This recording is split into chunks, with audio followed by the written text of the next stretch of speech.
Hola, bienvenidos al podcast Impuestos para Todos, donde hablamos de temas fiscales de manera clara y sencilla. Yo soy César Ramírez. Comenzamos.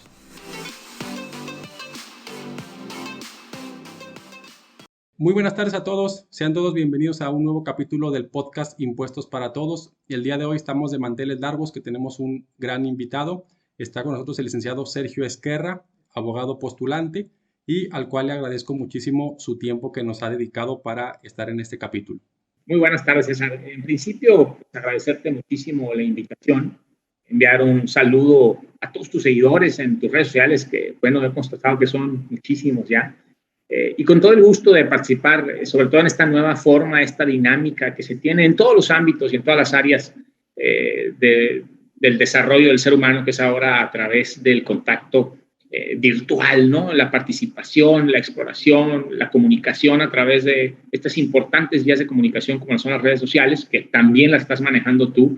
De hecho, me da mucho gusto ver cómo se exponencia la transmisión del conocimiento vía estos canales informáticos, electrónicos, quizás los términos ahí me fallan un poco porque no es mi área, pero pues es fabuloso ver lo que están haciendo, ¿no? Tan dinámico, tan fresco, tan oportuno, la facilidad que tienen las personas de accesar a la información e incluso de poder escoger cuál es el tipo de información que les es relevante a través de las cápsulas, de los podcasts, tanto tuyo como de otros, vamos a llamarles, pues, influencers fiscales, voy a decir yo, que hay ahora en el ámbito, en el área, y bueno, pues muy contento y agradecido de la invitación.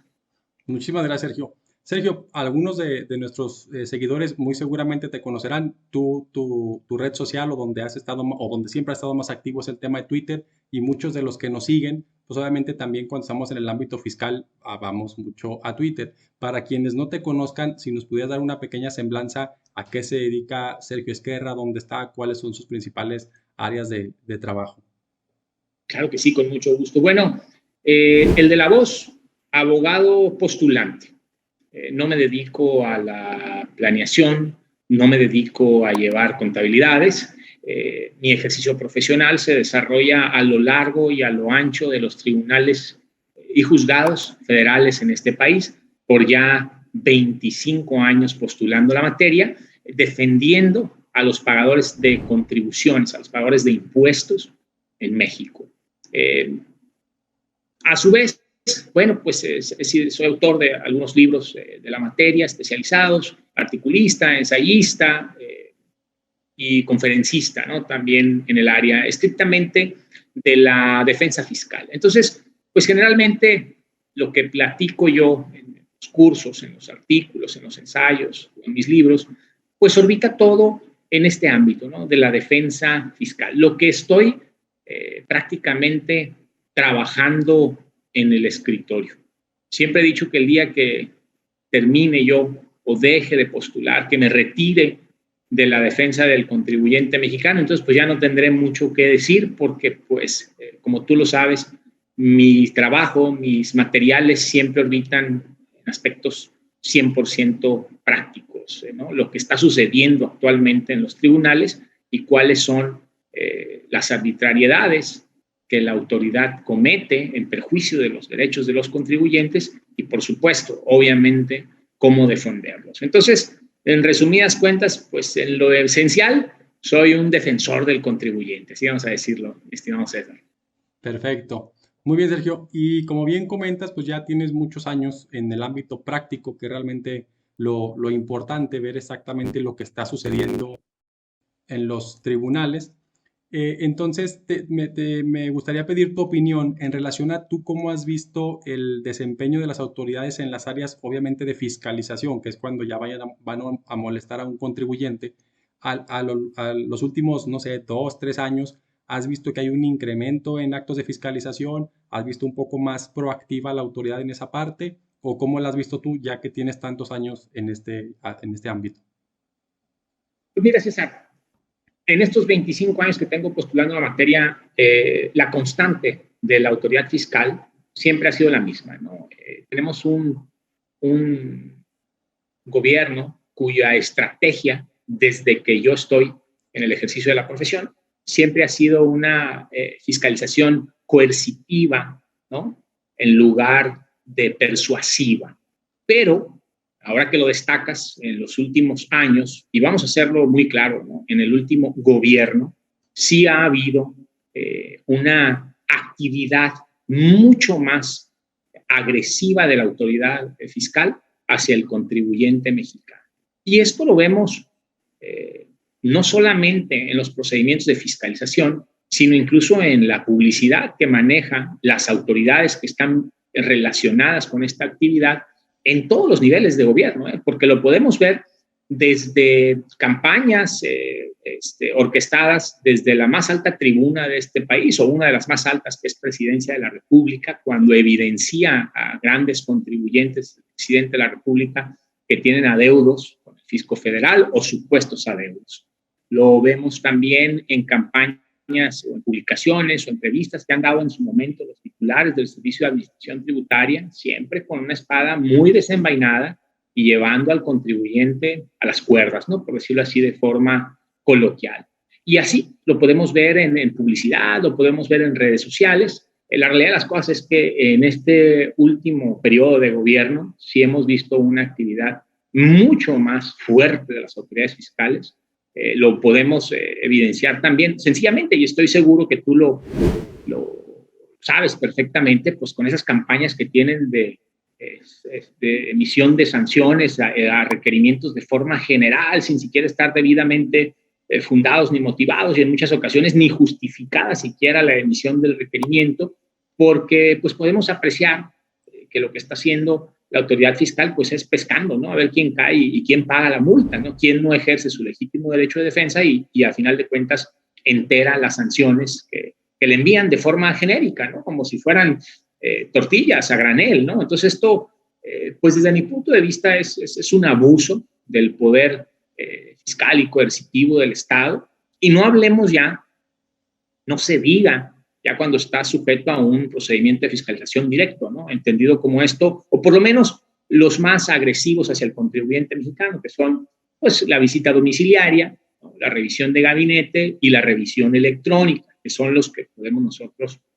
identificar actualmente, porque son los que más estamos peleando en tribunales, que más afectan a los empresarios y a los contribuyentes de este país, ¿no? Entonces, el problema y una de las grandes razones del por qué hay una fractura en la relación tributaria, esto es, entre el Estado, el sujeto activo, y el contribuyente, el sujeto pasivo, pues es porque desafortunadamente las autoridades hacendarias, una vez que te ponen el ojo encima, ¿no? Vamos a llamarlo lo más coloquial posible, porque pues entiendo también que muchos de tus seguidores no necesariamente son personas que están inmersas en la rama, ¿no? Entonces, ya que te cae la autoridad, vamos a decir, ¿no? Que viene el SAT y te gira una orden de visita domiciliaria, pues el tratamiento que recibes en la práctica como contribuyente es prácticamente de evasor fiscal.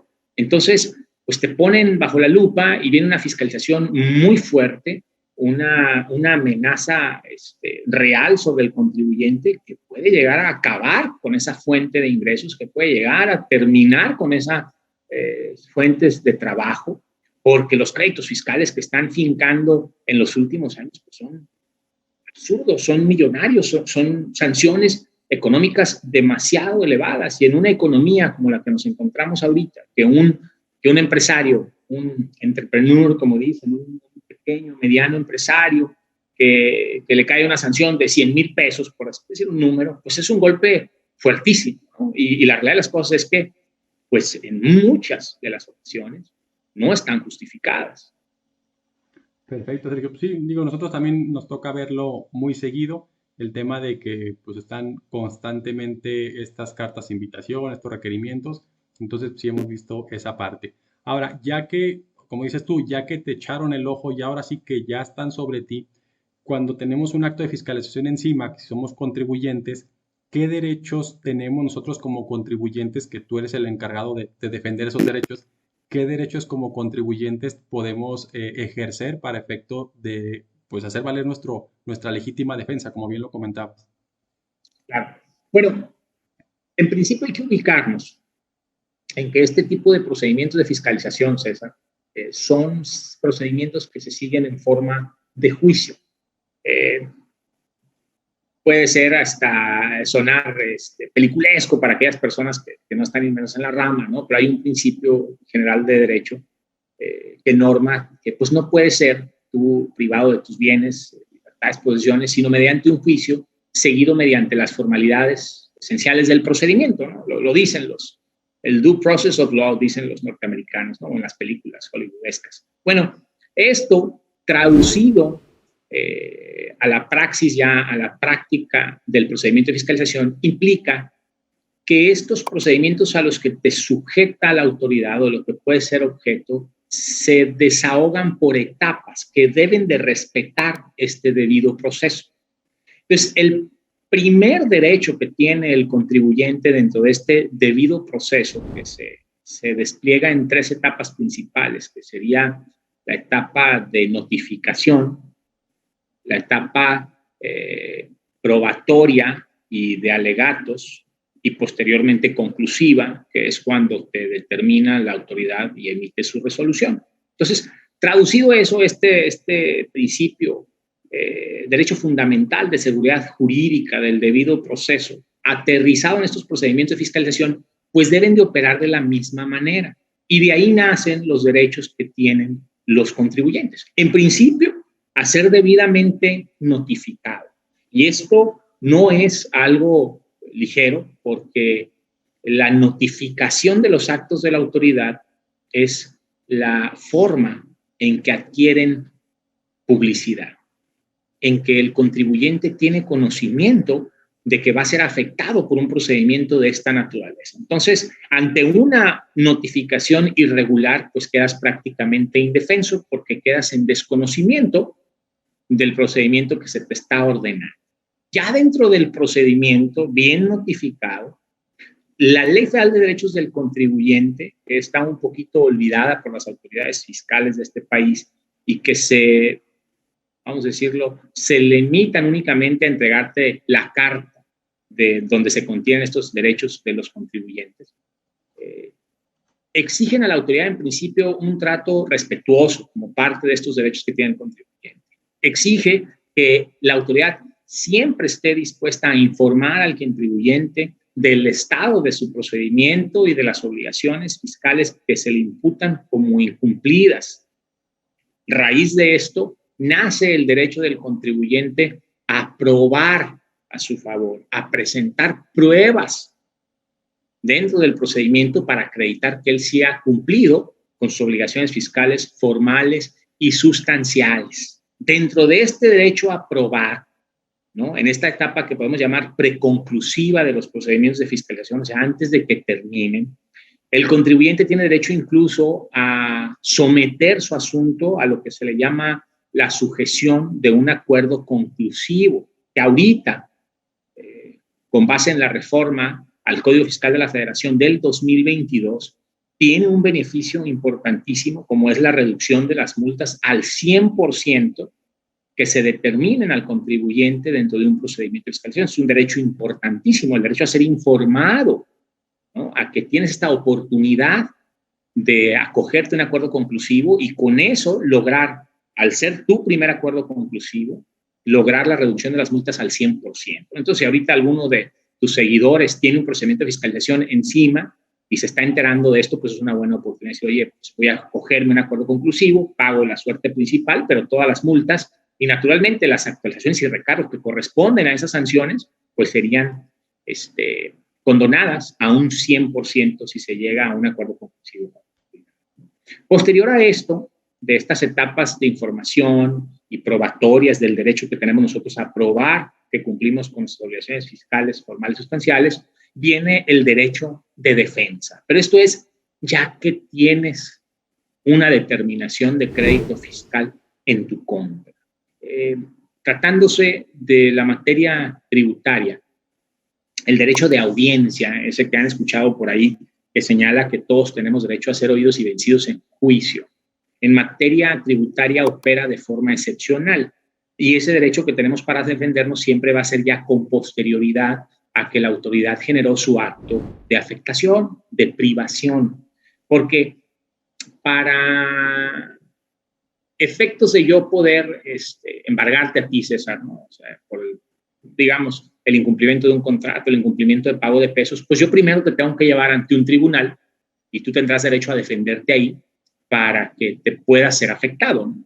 Y en materia fiscal hay una excepción. Aquí la autoridad te determina tu crédito, te determina el embargo de tus bienes y después te vas a poder defender, ¿no? Sí hay un derecho de audiencia, pero viene con posterioridad a la afectación que la autoridad hacendaria ya te realizó. Entonces, bueno, es importante en principio no confundirnos con el derecho a probar dentro del procedimiento, esto es, yo sí cumplí con mis obligaciones fiscales formales y sustanciales, con el derecho a defendernos con posterioridad a que este procedimiento terminó y resultó una liquidación en mi contra. Entonces, un consejo que le podemos dar a tus seguidores, sin duda, es estar asesorados, ¿no? La mejor forma de llevar a buen puerto este tipo de procedimientos es de la mano de tu contador, que pues, generalmente es la primer línea de defensa del contribuyente mexicano. Entonces, todos estos derechos, algunos de los que someramente estamos comentando, bueno, pues tu contador de la mano, y claro, puede ser también de la mano de un abogado fiscalista, te llevarán durante el desarrollo de esas etapas del procedimiento para que se llegue a obtener la determinación más baja posible o en su caso, en su defecto, pues, ¿por qué no? Hasta la determinación de no observaciones por parte de la autoridad. Entonces, sería interesante, bueno, e invito, por supuesto, a tus seguidores, a tu auditorio, a que le echen un ojo a la Ley Federal de Derechos del Contribuyente, sí, por cultura general. Es una ley muy cortita, si mal no recuerdo son 25 artículos, tú me podrás refrescar la memoria, pero son muy pocos artículos y ahí se esboza de forma general los derechos que tiene el contribuyente, que los hemos mencionado muy, muy brevemente, pero ahí están ya mejor explicados, o mejor dicho, explicados de forma positiva, ya en derecho positivo mexicano, y vale la pena echarle un ojo a esta ley. Es cortita, es una buena recomendación, en un par de sentadas le pegas una ojeada y te das una idea de todos los derechos con los que cuenta el contribuyente. Para mí los más importantes, el derecho a estar informado de la situación de tu procedimiento, el derecho a aportar pruebas a tu favor, el derecho a sujetarte a un acuerdo conclusivo, ¿no? El derecho de defensa que viene con posterioridad una vez que ha terminado este procedimiento con resultado desfavorable para ti. Perfecto, Sergio. Pues muchísimas gracias por esa muy breve pero muy concisa explicación. Digo, porque obviamente es un tema para un libro completo, el tema de los derechos del contribuyente, pero que muy bien lo resumes tú. Ahora, otra situación que es muy común, bueno, que no debería ser tan común, ¿verdad? Pero lamentablemente en últimos años ha sido muy común, es donde yo tengo una empresa y por X o Y razón, no sé de dónde salió, pero me aparece un proveedor que es el que cayó en el 69B. Ya me enteré o me enteré hasta que me están fiscalizando de que este proveedor salió que era fantasma, a mí sí me prestó el servicio, esperamos que sí, ¿verdad? Se lo haya prestado. Entonces, no sé si nos pudieras poder explicar también, grosso modo, porque no podemos extendernos tanto, nos estaríamos aquí días completos, cuál es el procedimiento que yo como contribuyente debería de seguir si ya me enteré que uno de mis proveedores cayó en esta mentada lista de los del 69B o EFOS o empresas que facturan operaciones inexistentes. Híjole, qué pregunta tan interesante, además tan oportuna, porque pues es una problemática real, ¿no? En principio, pues tenemos que reconocer que la problemática nace pues por el abuso que hicieron, vamos a llamarle los factureros, ¿no? Y reconocer la responsabilidad también que lleva el empresario mexicano que hizo uso de este tipo de esquemas pues de defraudación fiscal. Es la realidad, ¿no? Pero también existen otro tipo de contribuyentes, como bien lo señalas, que no saben que están operando con una empresa que se dedica a la industria de la facturación, así le vamos a llamar, ¿no? Porque no podemos de entrada a entrar, César, decir que no son facturas falsas, ¿no? Porque luego por ahí escuchamos en las pláticas, es que me expidieron una factura falsa o venden, pues no, en realidad no son falsas porque pues están validadas por el sistema del Servicio de Administración Tributaria, ¿no? Entonces son facturas que no son apócrifas. Lo que pasa es que estas facturas soportan o validan operaciones que no son ciertas, que son simuladas, con el único objetivo de erosionar la base del impuesto sobre la renta mediante gastos que no son reales, deducciones que no son reales, y de esa manera pagar menos impuestos. Ese es, en realidad, el fondo y el meollo de esta industria de la facturación, ¿no? Es un monstruo tremendo que ha afectado no solamente a particulares, sino a instituciones y órganos gubernamentales, ¿no? Hasta la propia Suprema Corte de Justicia de la Nación ha tenido proveedores que aparecen en las listas definitivas del artículo 69 del Código Fiscal de la Federación. Entonces, los supuestos que tú dices sí existen.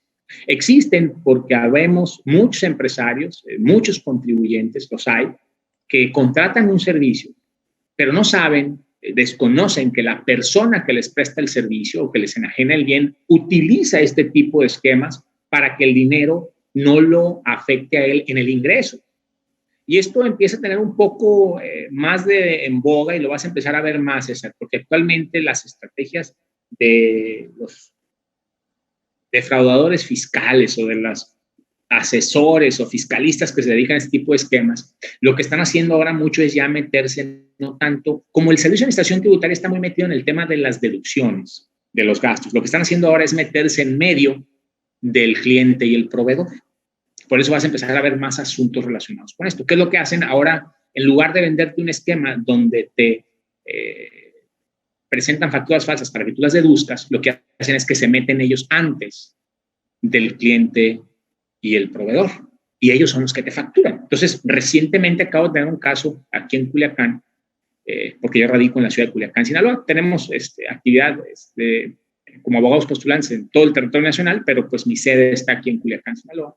Y no hace mucho representamos un caso en el que un doctor aquí, bastante reconocido, pues construyó su casa, ¿no? Pero pues él le mandaban las facturas de construcciones SADCB y pues al final del día se dio cuenta que el arquitecto que le había contratado, otro arquitecto muy renombrado, es el que estaba haciendo uso de este sistema de facturación para no recibir él el dinero, ¿no? Entonces ya después le pagarían a él, vete a saber, por asimilables a salarios o como empleado, como tú quieras, ¿no? Pero sí existen los casos en los que el contribuyente mexicano no está enterado que su proveedor de bienes y servicios, pues es un tramposo, ¿no? Porque pues tampoco, imagínate, sería imposible que nosotros estuviéramos al tanto del cumplimiento de obligaciones fiscales, formales, sustanciales de nuestros proveedores de bienes y servicios. Pues es imposible, ¿no?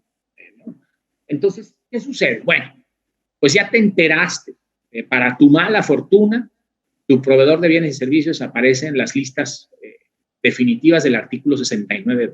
Bueno, este artículo 69 nace en la reforma fiscal de diciembre del 2013, inicia su vigencia en el año 2014 en el Código Fiscal de la Federación. Y ahí la historia para nosotros los abogados fiscalistas pues cambió, ¿no? Vino a cambiar porque pues a partir de entonces todos los procedimientos a los que nos enfrentamos ahora defendiendo a contribuyentes oscilan muchísimos, en su mayoría, en procedimientos que se inician por este ya tan temido artículo 69B. ¿Qué es lo que sucede? Bueno, a grosso modo, la autoridad fiscal en los primeros 3 párrafos del artículo 69, César, se encuentra el procedimiento para los que le aplican a los EFOS, que son las pues, entidades que facturan operaciones simuladas. Dentro de estos 3 primeros párrafos se publica en principio un listado provisional y se le notifica de forma personal al su presunto EFO, personal, entendido esto en su domicilio fiscal o a través del buzón tributario, siguen siendo acciones personales, no entendidas con terceros, sino directamente con ellos, y le dan un plazo para que presente pruebas y acredite que efectivamente presta los servicios, enajena los bienes que amparan los CFDIs que expiden en sus actividades, ¿no? Y tienen que probar ellos en ese procedimiento que tienen capacidad directa, indirecta, infraestructura, personal para prestar el servicio o enajenar el bien, así como que están localizadas. Pero ese, pues, no es el procedimiento que nos interesa a nosotros porque nosotros estamos al lado de los contribuyentes que se ven afectados, ¿no? Pero como son 2 procedimientos que están íntimamente vinculados, por eso arrancamos de ahí. Entonces, ya cuando se publica la segunda lista, el listado definitivo de estos contribuyentes EFOS, nace para el Edo, así le llama, se le dice pues en el ámbito fiscal, ¿no? Porque la ley no lo define como tal, pero el Edo, que es la entidad que deduce operaciones simuladas, tenemos 30 días a partir de la publicación de esta lista definitiva en el Diario Oficial de la Federación y en la página de Internet de Servicios de Administración Tributaria, para nosotros presentar las pruebas que acrediten que esto es la carga de la prueba que tiene el contribuyente Edo, el que le dio efectos fiscales a un CFDI de una empresa EFO ya definitiva, tiene que probar que él efectivamente recibió el bien o el servicio que ampara el CFDI que se le expidió. Es muy importante, César, de entrada, distinguir cuál es la carga de la prueba de cada uno de estos sujetos de los procedimientos, porque sucede que en la práctica la autoridad nos intenta confundir y caemos en su juego y nos hace preguntas dentro de estos procedimientos de fiscalización incluso, o en el propio procedimiento del 69B, que implican una carga de la prueba imposible de cumplir. ¿Por qué razón? Porque te preguntan, es que tu proveedor no tiene capacidad directa o no probó tener capacidad directa para prestarte el servicio. Oye, y yo, ¿cómo quieres que pruebe que sí tenía esa capacidad directa? ¿Qué tal si era indirecta? Capaz que él subcontrató los servicios que a su vez me prestó. ¿Yo cómo podría demostrar que sí tenía esa capacidad directa?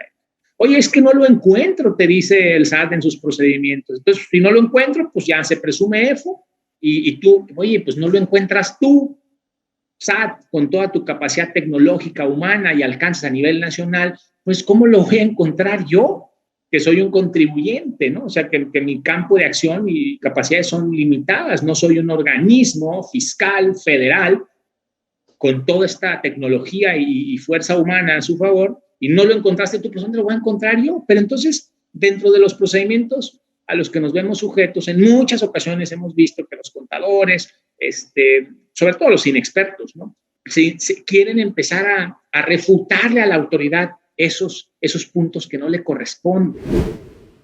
¿Dónde está? No tengo la menor idea. Cuando yo lo contraté, pues él tenía una oficina y ya no la tiene, pues, y no sé, más le mandé invitación para el Facebook y me rechazó. O sea, lo digo a manera de chiste, pero pues yo de dónde voy a saber dónde está, ¿no? Oye, que si tenía capacidad indirecta para prestarme el servicio, pues yo imagino que sí, porque pues aquí está la casa, ¿no? Yo no tengo por qué probar con qué instrumentos o qué personal usó mi proveedor para prestarme el bien y el servicio. Eso cae dentro de un ámbito de imposibilidad para mí. Yo no te puedo probar eso.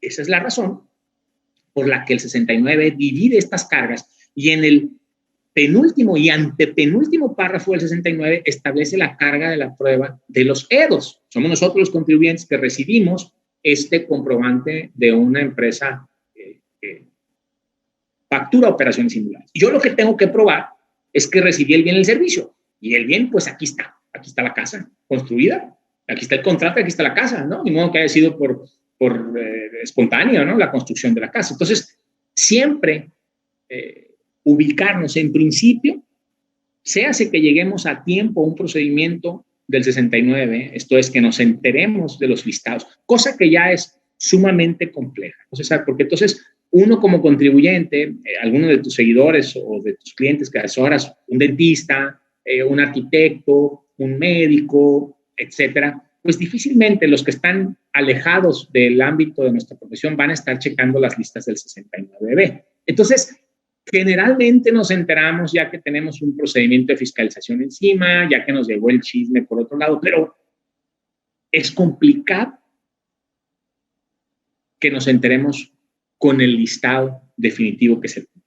Entonces, la recomendación para tus seguidores es que traten, en la medida de lo posible, porque no todas las operaciones lo podemos hacer, de generar un expediente por cada proveedor de bienes y servicios que tenemos.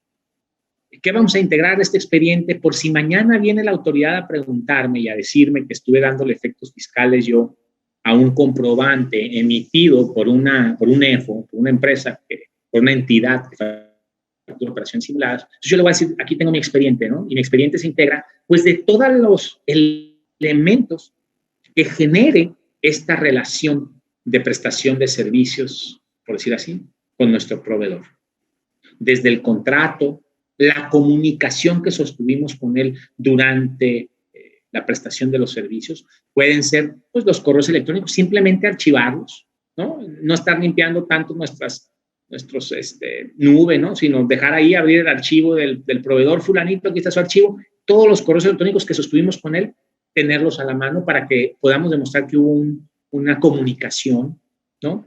Es importante también distinguir, César, y aquí es otra de las trampas que la autoridad nos pone en estos procedimientos, este tipo de relaciones que se da, pues son entre particulares. La realidad de las cosas es que difícilmente se van a generar pruebas documentales públicas cuando las relaciones son entre particulares. Y la autoridad, cuando te fiscaliza por este tipo de procedimientos, siempre te dice, no, es que tus documentos no valen porque son privados. Pues, ¿y qué querías? Son relaciones entre particulares, ¿no? Y se meten a temas se me hace a veces hasta curioso, pero pues son mañosos. Lo que están viendo es donde te equivocas, es la realidad de las cosas. Que te empiezan a revisar, por ejemplo, los contratos que tú suscribiste con tu proveedor de bienes y servicios y te dicen, oye, es que aquí en el contrato dice que te tenían que mandar un informe todos los meses del avance de los trabajos y los informes no los guardaste o no te los enviaron, ¿no? O sea, puede suceder.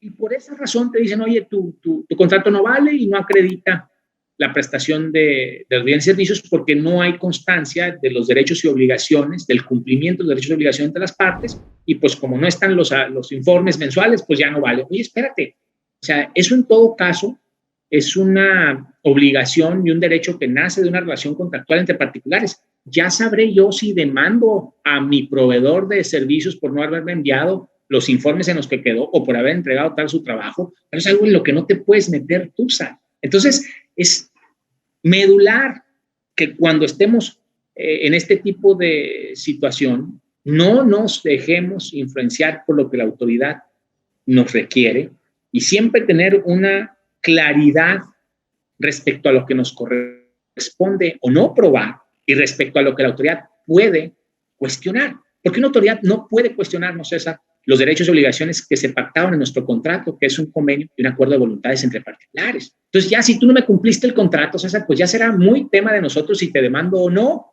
pero no por el hecho de que no me hayas enviado los informes mensuales, quiere decir que no existió esa prestación de servicios. Sí la hubo, porque tenemos aquí está la casa, pues, que me construyeron, ¿no? Oye, pero es que quedó en dónde están los proyectos arquitectónicos ejecutivos. Pues me los enseñaron alguna vez, pero yo no los tengo, pues eran con los que él contrató. Es que aquí en el contrato dice que te los debían de entregar.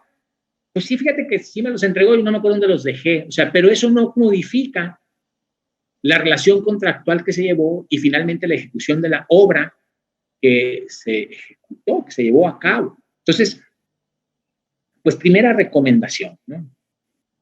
Integrar un expediente con todo lo posible, aunque no sea nuestra obligación, pues ahora sí que a partir del 2014 para acá, el que no esté generando un expediente por sus proveedores de bienes y servicios, sobre todo los más importantes, ¿no? Pues está cayendo en un error. Hay que tener un expediente vivo de cada proveedor de bienes y servicios, donde se encuentre el contrato, si es posible, porque algunos proveedores de bienes y servicios lo aceptan así, al momento de firmar el contrato, decirle, a ver, pásame tu acta constitutiva, pásame el poder con el que firmaste, para darle sustento a la firma de este contrato. Incluso yo me animo a decirles a algunos, oye, y pásame tu constancia de situación fiscal, con tus obligaciones y qué cumplimiento, o sea, hasta donde acepte también el proveedor de bienes y servicios, porque tampoco, pues, no es su obligación entregarnos esta constancia de cumplimiento. Y estar guardando la información que se genere, ¿verdad? Pues si te dedicas a la industria del transporte, bueno, pues guardar la carta aporte, guardar el recibo del flete, si es posible, ¿por qué no? Hasta integrar información, digamos ya fotográfica o capturada digitalmente, pues oye, el servicio constituyó en un flete donde venían, no sé, 3 toneladas de madera. Bueno, pues donde lo descargue, ¿verdad? En nuestra bodega, ¿verdad? Además del control de entradas y salidas que tenemos que tener, pues una evidencia física, ¿verdad? De que el material efectivamente llegó. Porque si mañana el SAT nos dice que ese proveedor de bienes y servicios está en las listas definitivas, pues vamos a tener nosotros que acreditar, ojo, nada que ver con el proveedor de bienes y servicios, ese es bronca de él y del SAT, pero sí que nosotros recibimos el bien o el servicio que se ve amparado por los comprobantes fiscales. Ahora, un punto que sí quisiera que se llevaran tus seguidores, porque sí es importante, cuando sabes, te enteras que un proveedor tuyo apareció en las listas definitivas como EFO, o incluso porque te llega una invitación del SAT y te dice, oye, fulanito apareció en las listas, tú tuviste operaciones con él, no es momento de asustarse. Al contrario, es esa invitación que nos llega cuando no tuvimos la oportunidad de entrar al procedimiento del 69B. Esos 30 días, recuerden ustedes, es publicado el EFO en forma definitiva y tenemos 30 días posteriores a la publicación en el Diario Oficial de la Federación y en la página de internet del SAT para ir a probarle nosotros al SAT que a nosotros sí nos prestaron los bienes y servicios y que nuestras facturas que dimos efectos fiscales no deben de verse afectadas y que los gastos son deducibles. Como la mayoría de las ocasiones esto no sucede, otra segunda etapa en la que se enteran muchos de los contribuyentes es cuando viene la invitación a que te regularices. Ya te dice el SAT, oye, fíjate que Construcciones SADCB, que te estuvo facturando en el 2021, apareció en el listado definitivo. Ven y regularízate, te dice. Entonces, aquí es momento de respirar profundo, preocuparnos, pero principalmente ocuparnos. Hablándole a su asesor, a César, para que les ayude a integrar el expediente para cuando venga la autoridad. Mucha de esta documentación ya la tenemos. Otra habrá que irla a perseguir con el proveedor en cuestión y otra generarla y resguardarla, buscarla, ¿no? Si tenemos la forma de hacerlo. Entonces, este tipo de invitaciones, en lugar de verlos como una amenaza, hay que verlos como una oportunidad. Te están diciendo, es probable que vaya a fiscalizarte. Bueno, pues hay que estar preparado. Nos están diciendo 4 o 5 meses antes de que venga la auditoría directa, oye, supimos que tienes operaciones con Construcciones SADCB, que es EFO, ven y regularízate, tómense las cosas con calma. Mejor preparen el expediente. Si ya lo tienen, túrnenselo a su abogado, a su contador fiscalista, para que lo revise y les diga, oye, te falta esto y esto, y que le dé más sustancia al expediente, y esperen a que la autoridad venga. Porque incluso pudiera ser el caso que la autoridad no llegue, César. En muchos de los casos, la mayoría de ellos, la autoridad no llega. ¿Por qué? Pues imaginemos, siempre me ha gustado utilizar o ejemplificar al SAT como el tiranosaurio Rex, ¿no? ¿Te acuerdas este animal prehistórico, terrorífico, ¿no? Pero con manos muy cortas. Entonces, el SAT es un tiranosaurio Rex, ¿no? Es una bestia, pero la realidad de las cosas es que sus brazos son muy cortos, entonces no le alcanzan para ir a fiscalizar a todos los contribuyentes. De modo que mi EFO, perdón, ¿no? Si fuera de cariño, mi proveedor y bienes y servicios aparece en el listado de EFOs de forma definitiva. En vez de asustarme, acérquense a su asesor, llévenle el expediente que tienen integrado y si no está todavía, para integrarlo correctamente. Y quédense tranquilos hasta que la autoridad no llegue a su domicilio ya en una fiscalización directa, ustedes no se van a ver afectados porque sus comprobantes fiscales digitales van a seguir ahí surtiendo efectos y ya cuando venga una fiscalización a través de una auditoría directa, entendido como esto, una visita domiciliaria, una revisión de gabinete, una revisión electrónica, ustedes van a tener el derecho de aportar estas pruebas para efectos de acreditar que sí recibieron los bienes o el servicio. La esencia aquí está de todo este rollo que estoy diciendo, está en armar expedientes completos. Porque ahora, con esta nueva modalidad que tiene la industria de la facturación, que se van a poner en medio de los clientes y proveedores, pues ahora el tema va a estar complicándose más, no solamente en las salidas, ¿no? El SAT va a tener que empezar a buscar ahora los ingresos del contribuyente, dónde están proveniendo y por qué bajaron. Bueno, otra estrategia que tendrán que seguir de fiscalización. Pero si usted es víctima de este tipo de esquemas de defraudación fiscal, pues lo mejor que puede hacer es estar preparado. ¿Cómo? Con su expediente bien integrado. Este expediente lo que tiene que tener es todos los elementos que acrediten en el mundo material, ¿no? No estamos hablando aquí todavía de términos de meternos al mundo legal ni al mundo contable. No. Separe usted un poco su mente ahorita de los conceptos jurídicos y contables y fiscales y identifique cuáles son los elementos que acreditan que usted recibió el bien o el servicio. Muchísimas gracias, Sergio. Una explicación magistral del tema de que efectivamente no nos asustemos primero y segundo, tampoco vayamos a ponernos ahí de pechito con la autoridad. Pues esperemos y como bien comentas tú, ya te avisaron, ya qué mejor situación para que estés cuidando esa parte y que ya cuando lleguen pues ya tengas todos los elementos para las pruebas. Muchísimas gracias por esa gran cátedra que nos acabas de dar del tema de 69. Ahora, en el tema de cuando la autoridad ya está en un procedimiento de fiscalización, obviamente, como nos platicabas al inicio, es una serie de procedimientos o etapas que ya están establecidas y que si la ley dice 1, 2, 3, 4, es 1, 2, 3, 4, no 1, 2, 5. Tiene que seguir ese mismo caminito. En tu experiencia, ¿cuáles son los errores que más comete la autoridad a la hora de hacer actos de fiscalización, llámese gabinete, domiciliaria o electrónica?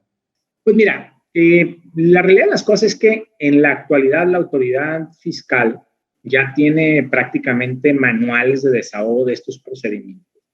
Los errores se vuelven cada vez menores. Ciertamente siempre hay un factor humano que interviene, que genera que se presenten, ¿no? Pero llegan a ser pocos en la actualidad.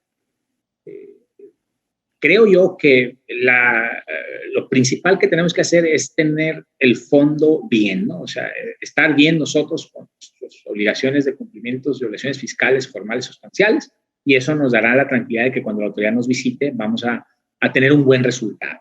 Pero bueno, ya dentro de los procedimientos de fiscalización, los errores ahorita más comunes que estamos notando es una valoración incorrecta de las pruebas. La autoridad trae un estándar probatorio muy distinto a lo que es una sana crítica.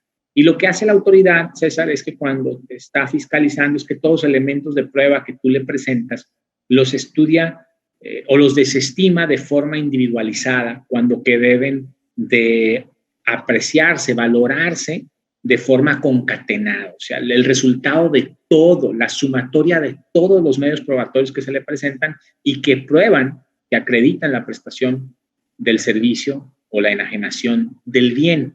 Y lo que hace la autoridad, pues digo, es un error muy común, aunque ya no sé si es error o lo hacen porque son maliciosos, es que te dicen, les presentas el contrato y te dicen, no, pero es que no es de fecha cierta. Y si les presentas un contrato de fecha cierta, te dicen que no cumple con las obligaciones, con los 5 elementos de validez del contrato, porque el objeto, por decir así, no se cumplió porque no hubo intercambio de información, ¿no? Y si le presentas un contrato que cumpla con los 5 elementos de validez, entonces te va a decir que la información que le estás presentando de las comunicaciones, de los reportes que te dio tu proveedor de servicios, pues que tampoco es que porque no viene identificado por la persona que tenía capacidad legal para firmarlos. Y si le presentas documentos que estén firmados por el representante legal, te va a decir que te faltan los correos electrónicos. Y si le presentas los correos electrónicos, te va a decir que dónde está el tipo que manejó el camión que trajo las varillas. Y si le das, o sea, no tiene fin esto. ¿Por qué?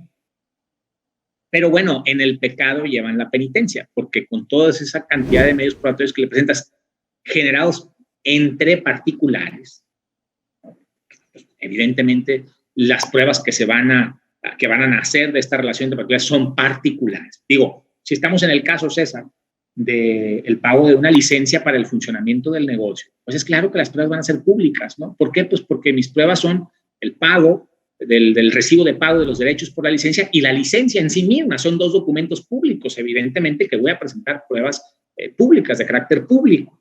Pero si estamos hablando de relaciones entre particulares, pues difícilmente vamos a estar llevando nosotros notarios públicos para que den fe de los hechos que se están presentando durante las asesorías, ¿no? Oye, pues que mi asesor, pues lo hacemos por teléfono, ¿cómo quieres yo que te acredite, ¿no? Pues, tengo algunos correos, el dictamen que me presentó, y si les presentas el dictamen, te dicen que el dictamen no pruebas que te lo haya entregado él. Entonces, es una locura lo que está haciendo el Servicio de Administración Tributaria ahorita, pero bueno, dirigiéndonos a la pregunta que me hiciste, pues uno de los principales errores que encontramos es que su proceso de valoración de las pruebas, pues, está mal.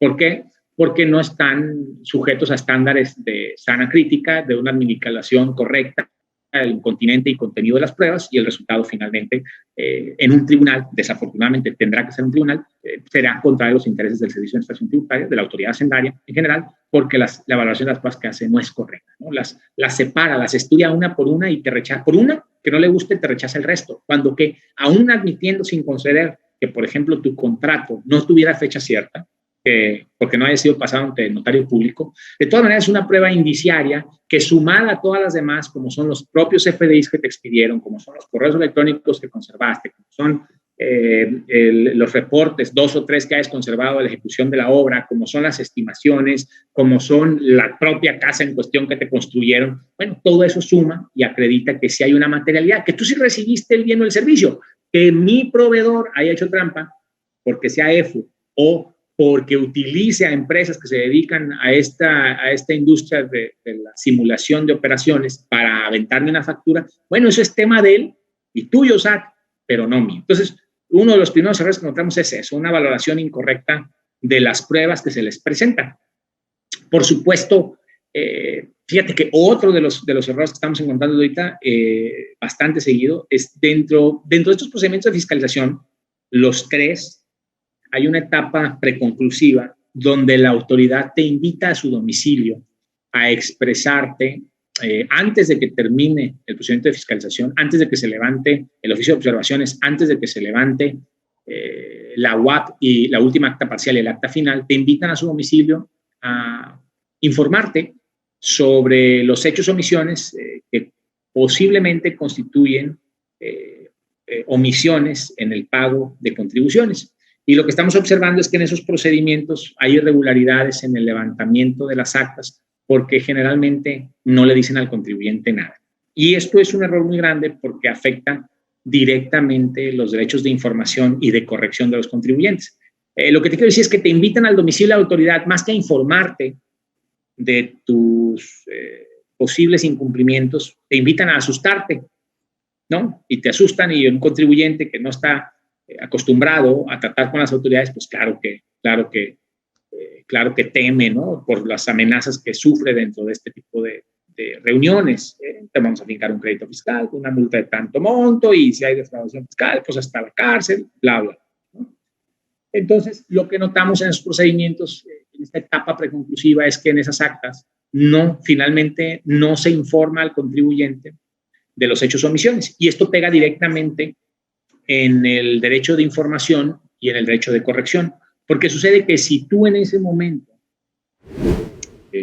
decides acogerte a un acuerdo conclusivo o incluso pagar, corregirte ya de una buena vez en esta etapa preconclusiva, previo a que termine el procedimiento de fiscalización, que implicaría que ni siquiera nazca el crédito fiscal con todas esas consecuencias jurídicas y materiales que puede haber en tu contra, el procedimiento se cerraría y tú tendrías una reducción muy importante de multas, hasta el 20% de las omisiones en términos del 76, primer, segundo y tercer párrafo del Código Fiscal de la Federación, si mal no recuerdo, vinculado con la Ley de Derechos del Contribuyente.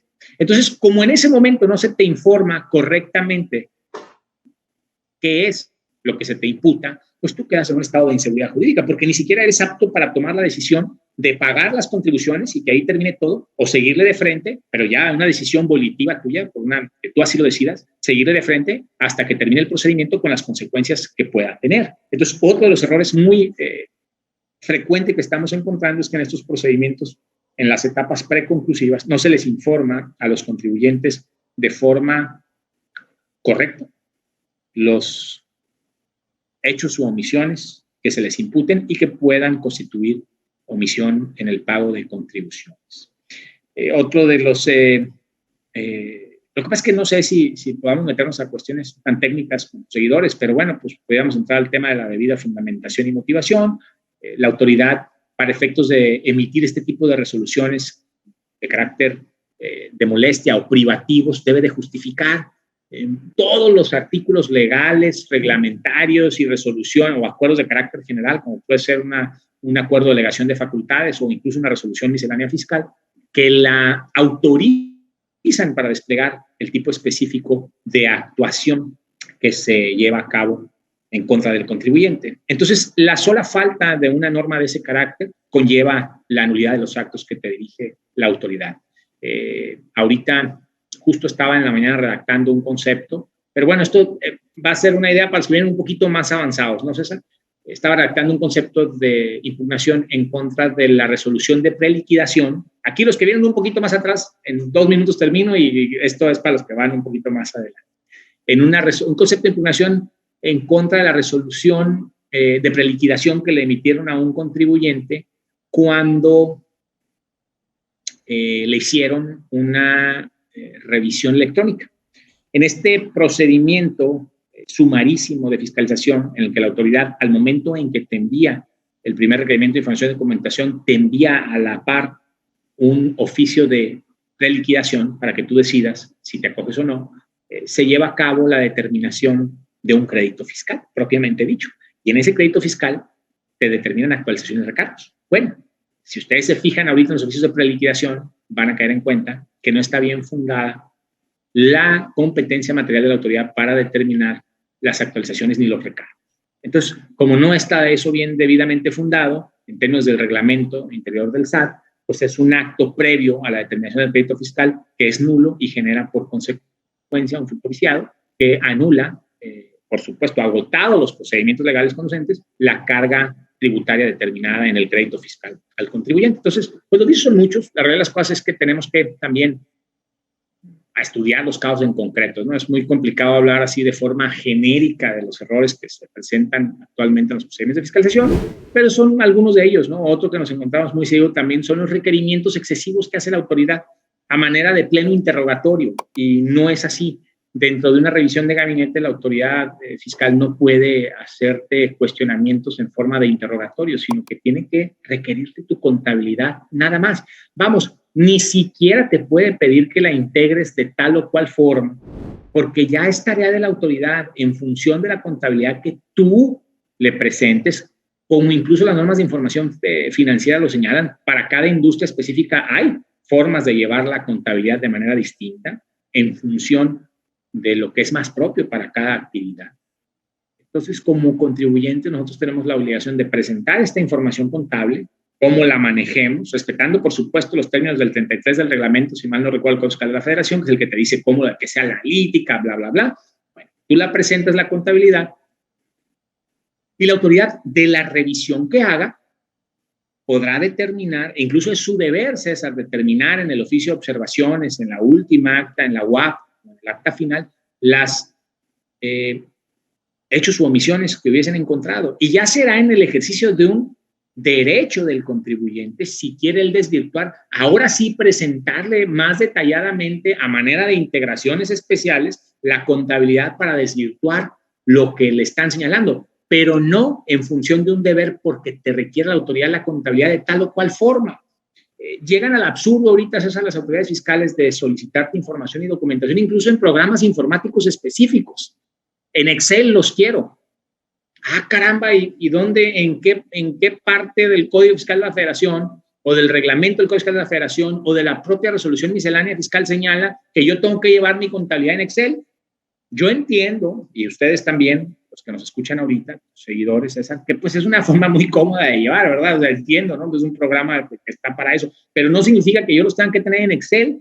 Y además te dicen, lo quiero en Excel y lo quiero con estas información específica. Quiero que me desgloses el IVA, quiero que me digas cuál es IVA de la empresa fulanita, quiero que o sea, te empiezan a decir un cúmulo de información que pone al contribuyente a trabajar. O sea, no solamente te están molestando y aquí están mis papeles de trabajo, no, sino que aparte los tienes que elaborar como la autoridad te lo pide. Y eso es lo que no es correcto. Porque la autoridad únicamente está facultada, César, para pedirte tu contabilidad como tú la lleves. Incluso es su obligación, si encuentran algo que está mal, de señalarlo.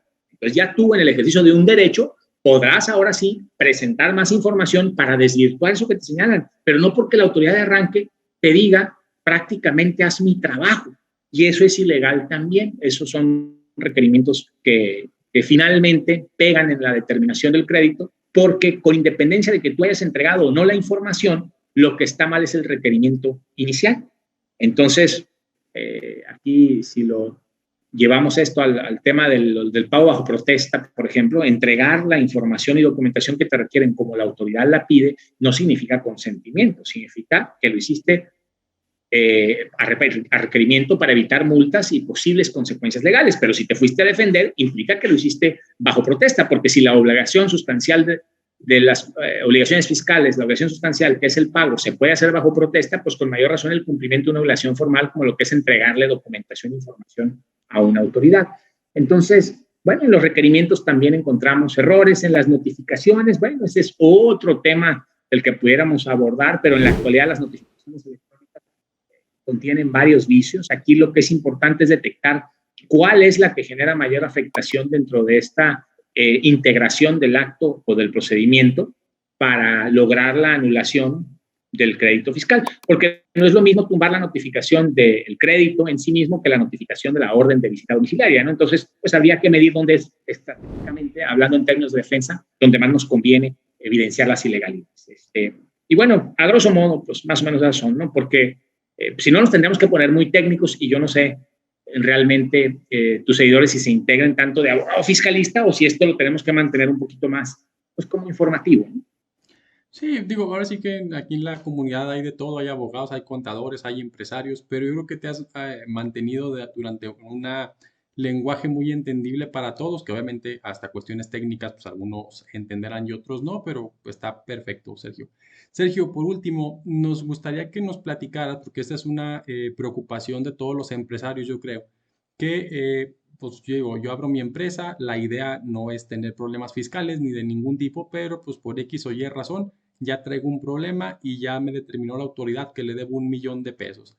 Las primeras dos preguntas que siempre nos hacen es, ¿me pueden quitar mis cosas personales, suponiendo que es una persona moral y yo soy el socio o el administrador único? ¿Me pueden quitar mi casa, mi carro, mis cosas? Y número dos, ¿me pueden meter a la cárcel por deber impuestos? Esas son las dos que siempre me ha tocado, que más le preocupan al contribuyente cuando ya tiene un problema o un crédito determinado. No sé si nos puedas platicar la respuesta a estas dos preguntas. Si me pueden quitar mis cosas personales, en el entendido que es una persona moral, si podemos dar también el ejemplo de una persona física. Y la segunda, que sí, como comentaba hace ratito, que obviamente te asustan con el tema de la defraudación fiscal. Y si sí se puede llegar hasta hasta ese plazo. Bueno, no hay una respuesta unívoca, porque cada caso concreto es distinto, pero de forma general. Si se trata de una persona moral y ya se determinó un crédito fiscal, recordemos que la persona moral y los socios y sus accionistas, aunque están vinculados, aunque hay un nexo causal, material y jurídico entre estas dos figuras, la persona moral y sus socios o accionistas, cada uno de ellos tiene una esfera de bienes y derecho propio. Entonces, si debe la persona moral, esta es a la que se le determinó el crédito fiscal.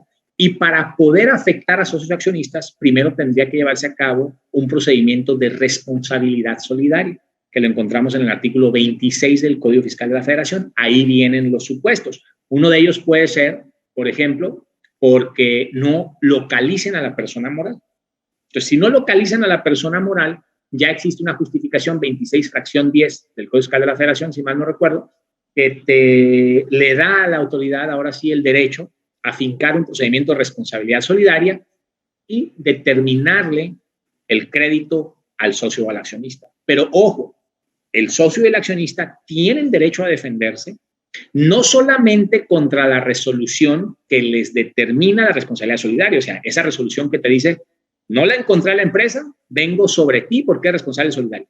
Tienes derecho a defenderte sobre esta resolución, pero también en contra de la resolución y el procedimiento del que derivó el crédito fiscal. Entonces, vas a tener tu legítimo derecho de defensa también. ¿Te pueden afectar? Sí te pueden afectar, pero una vez que exista una determinación de responsabilidad solidaria. Sin esta determinación, entonces la afectación en términos generales no se presenta, aunque déjame destacarte que en estos 25 años que tengo postulando la materia, sí he tenido unos 10 casos en los que se ha afectado a los socios, incluso sin determinación de responsabilidad solidaria, ¿no? Sobre todo, tengo que destacarlo esto, de autoridades estatales actuando como fisco federal. Recordemos, el Servicio de Administración Tributaria, lo que sea de cada quien, lo tengo que reconocer, tiene un servicio profesional de carrera distinto, y aunque ya que te cayó el tiranosaurio Rex, como dijimos, pues es algo agresivo, también es que respetan más los procedimientos y las secuelas y los límites que marca la ley.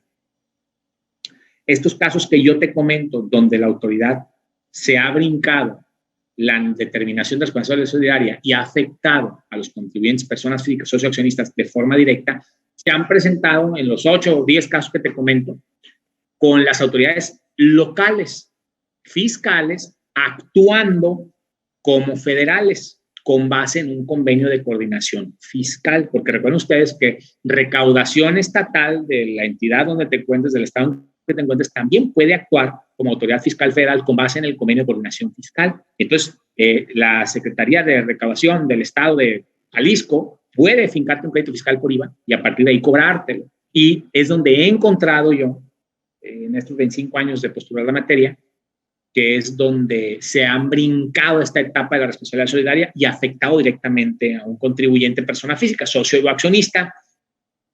Pero en realidad las cosas que eso pues lo tumbamos hasta con los ojos cerrados, porque pues, se brincaron completamente esta etapa de determinación de responsabilidad solidaria, ¿no? O sea, la defensa fue muy contundente, porque pues del crédito fiscal te brincaste a embargarle al socio su carro, ¿no? Pues oye, eso no, la ley no lo permite, ¿no? Entonces, si la determinación es sobre una persona moral, pues tenemos que estar relativamente tranquilos, porque el primero por el que va a ir la persona moral, el Servicio de Administración Tributaria es por la persona moral. Los socios accionistas entran en un segundo término si se colman los supuestos que establece el artículo 26 del Código, fracción 10 del Código Fiscal de la Federación. Como persona física, si la deuda la presentas tú como contribuyente, entonces sí, de forma directa, una vez que se te notifica el crédito fiscal, tienes 30 días hábiles, ojo, 30 días hábiles para ejercer tu legítimo derecho de defensa o someterte al mandato de la autoridad y pagar el crédito.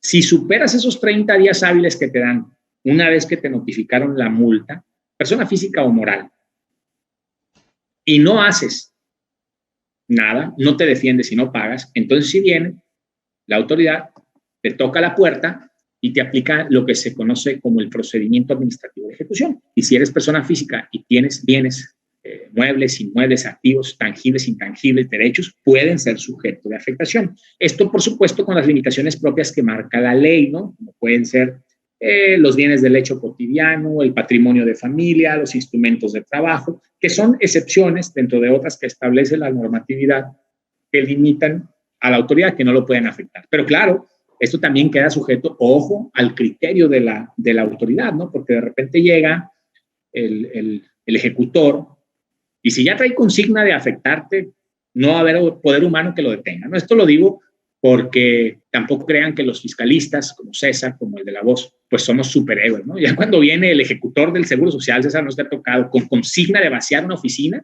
no lo vas a poder detener, ¿no? Ya, pues podremos generar nosotros pruebas de que hubo abuso de autoridad, de lo que ustedes quieran, ¿no? De que entraron personas que no estaban autorizadas en el domicilio, que no se identificaron, que se llevaron bienes. Las computadoras son instrumentos de trabajo y no te los puedes llevar. Pues sí, dice, pero a mi criterio, con una la haces, me llevo las otras 5, ¿no? Entonces, ya cuando tienen una instrucción precisa de afectar al contribuyente, no los va a parar nadie y nosotros, los asesores, los abogados o los contadores fiscalistas, pues no somos una fuerza de choque contra la autoridad, ¿no? No los podemos detener, a menos que sea golpes y pues, no va a ser ese el caso, ¿no? Entonces, sí puede haber afectaciones, sí hay actuaciones muy agresivas de las autoridades fiscales, en 25 años me han tocado algunas muy desagradables, pero recuerden que tenemos derechos, ¿no? Entonces, estar atentos y hacerlos valer, siempre estar asesorados, eso es importante, para efectos de que los procedimientos se agoten de la forma en que menos afecten a nuestros intereses, ¿no? A nuestros bienes y derechos.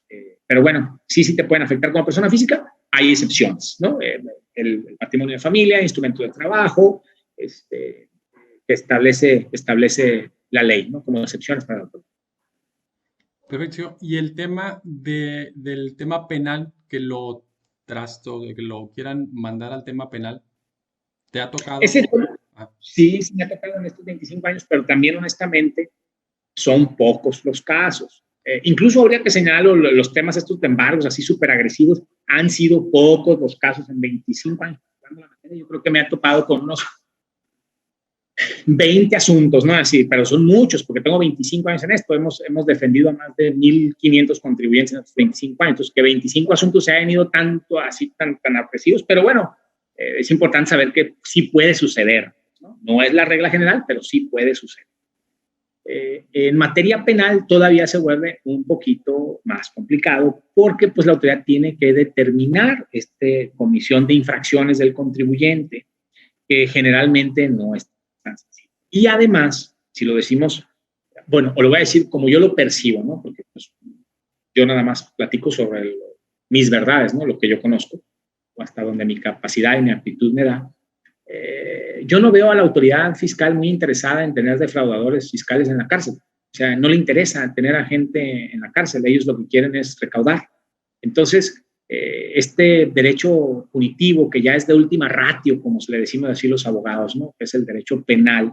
Realmente en estos 25 años me he enfrentado a unos 6, 7 asuntos de defraudación fiscal. O sea, que nosotros estemos atendiendo y que se transforme o evolucione una cuestión de naturaleza penal, han sido muy pocos. Pero bueno, pues también tenemos el cuidado de que nuestro cliente no caiga en los supuestos de defraudación fiscal del 108 y 109 del Código Fiscal de la Federación, 108 defraudación y 109 defraudación fiscal equiparable, ¿no? Entonces, si se presentan estos asuntos, evidentemente son más delicados y aquí ya tenemos que elevar la nota a un tercer asesor. Ya no nomás estamos con el asesor fiscal, que es tu caso, César, ya no nomás estamos con el abogado fiscalista, que es el de la voz, Sergio Esquerra. Ahora tenemos que llamar también a un abogado penalista para que intervenga en el procedimiento. Si se presenta, son pocos los casos. Yo lo he visto sobre todo cuando la autoridad fiscal quiere mandar un mensaje.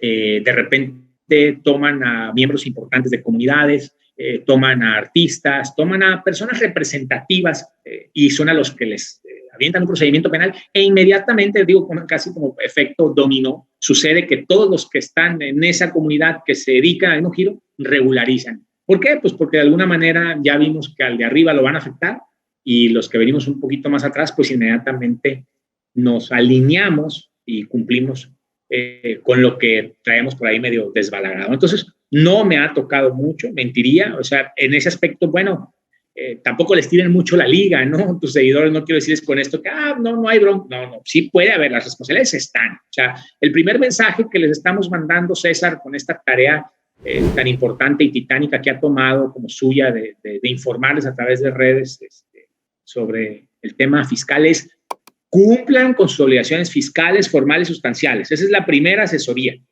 que les debemos de dar. La segunda es que si ya estás en un tema de controversia, bueno, que tienes derechos y que va a haber quien te defienda, ¿no? Pero primero cumplan, no lo dejen a la ligera porque sí hay consecuencias y las consecuencias pueden ser hasta de naturaleza penal, pero es lo que menos se ve, honestamente, ¿no? 25 años en esto es lo que menos se ve, por lo menos si cuidas las cosas bien al momento de defender a los contribuyentes. Y claro, pues ya dentro de un procedimiento penal, pues también tendrás tu derecho a defenderte para no caer en un supuesto que te lleve a una pena privativa de la libertad. Perfecto, Sergio. Pues muchísimas gracias por tu tiempo. Con esto concluimos. Nada más, sí, no quiero dejar de pasar y de comentar el tema de que obviamente tu giro, tu actividad preponderante, el tema del litigio, pero vas a tener un curso para las personas que quieran acudir y como decías ahorita, los que sí tienen ya, los que están un poquito más para allá, que ya le entienden a esto, creo que vas a tener un curso en próximas fechas. No sé si nos quieras platicar de qué se trata, qué temas vas a tratar, para efecto de que quien le guste estos temas y quien se quiera, digo, con esta cátedra que nos diste ahorita fue una probadita nada más. Yo, en lo personal, así fue como lo conocí, me tocó ir a una capacitación con él en Guadalajara. Entonces, créanme que vale la pena muchísimo, porque esto que vimos ahorita es pues, una partecita y ya se ven cuestiones solamente, ahora sí, meramente técnicas de la cuestión de la defensa fiscal. Gracias, César. Pues sí, efectivamente, pues parte de nuestra actividad como abogados postulantes es la conferencia. Sí nos gusta mucho la cátedra y lo disfruto mucho. Tú que pues ya has estado conmigo, sabes que está padre, pues lo disfruto. Y sí, voy a estar próximamente el viernes 10 de febrero me toca en la Ciudad de México, en el hotel, bueno, aquí no es, aquí se puede ver, en Sheraton Marisabel, vamos a estar ahí en una conferencia estrictamente presencial. Me imagino que ahorita que tú pues postees esta información, ahí mismo yo la agarro y le doy la marco para que la gente vea dónde pueden comunicarse. Y vamos a estar próximamente, pero fíjate que, digo, evidentemente son pláticas dirigidas mayormente a personas que están inmersas en la materia contable y fiscal, pero me he llevado sorpresas, que de repente tenemos en el auditorio un dentista, ¿no? Y tú qué haces por aquí, pues viendo a ver qué cacho, ¿no? Porque pues al final del día aprendemos algo, nos vamos con información, pues cuando menos digo yo, para que el contador ese bribón que andan por ahí, que luego también los hay, ¿no? Abogados y contadores bribones, pues que no le vean la cara al empresario, al profesionista. Entonces vamos a estar en la Ciudad de México el próximo 10 de febrero con una conferencia de 5 horas en el Hotel Sheraton Marisabel, pues te voy a dar las redes sociales mía, que es ahí pueden ver la información en Twitter, @Sergio Esquerra, con mayúsculas iniciales, y ahí estamos posteando seguido la información de este curso y por supuesto que será bienvenido. No solamente quien está inmerso en la materia. Yo creo que cualquier persona que esté interesada en la defensa de sus derechos, son importantes este tipo de capacitaciones, se hace con el de la voz o con cualquier otro profesional del área. Perfecto, Sergio. Pues muchísimas gracias por tu tiempo. La realidad que fue una plática muy amena, muy profunda en temas de a los que nos gusta el tema fiscal y a quien no también ya entendieron un poquito qué derechos tienen, qué obligaciones tienen. Y pues nada más que agradecerte y a todos nuestros seguidores, pues muchísimas gracias por su tiempo. Muy buenas tardes a todos.